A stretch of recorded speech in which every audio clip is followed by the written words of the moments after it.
Всем привет! Вы на канале История, Геральдика и Вексилология. Сегодня свой обзор я посвящаю флагу Хотимска. Хотимск – городской поселок Могилевской области, Беларуси. Административный центр Хотимского района. Первое упоминание относится к 1430 году. Флаг Хотимска является официальным символом. Современный флаг был зарегистрирован в гербовом матрикуле Республики Беларусь 22 декабря 2001 года. Флаг представляет собой прямоугольное полотнище красного цвета с отношением сторон 1 к 2, в центре лицевой стороны которого изображена гербовая эмблема. Меч белого цвета рукоятью вверх, слева и справа от него клямры того же цвета. Так как флаг создан на основе герба, то рассмотрим историю второго. Хотимск впервые упоминается в письменных источниках в 1430 году, как деревня Хотимль, в связи с вступлением на трон великого князя Свидригайлы.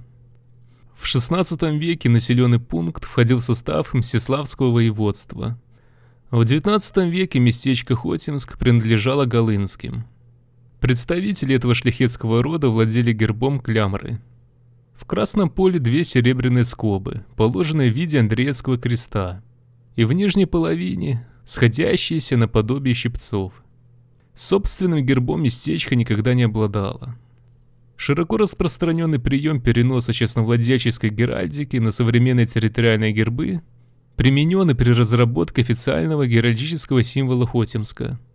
Однако идентичное повторение шляхетского герба в современном городском символе неприемлемо, так как у них различные функциональные нагрузки.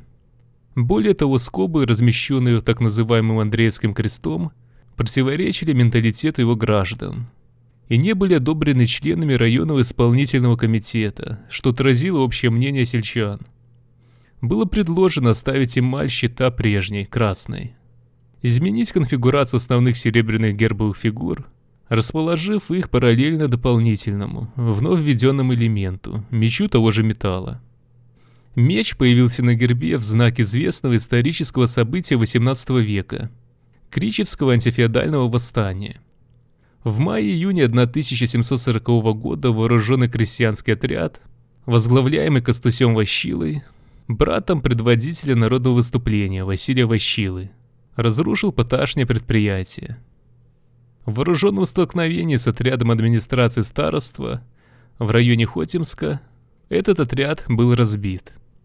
Флаг и положение о нем утверждены решением Хотимского районного исполнительного комитета 13 декабря 2001 года. Что касается символизма флага, то меч напоминает о Кричевском восстании 1740 года, крестьянской бедноты против радивилов и Речи Посполитой. Скобы заимствованы с дворянского герба клямры. Белый цвет олицетворяет чистоту помыслов. Красный цвет символизирует мужество и отвагу. Всем спасибо за внимание. Если вам понравилось данное видео, то не поленитесь поддержать его лайком и подпиской на канал. До скорых встреч!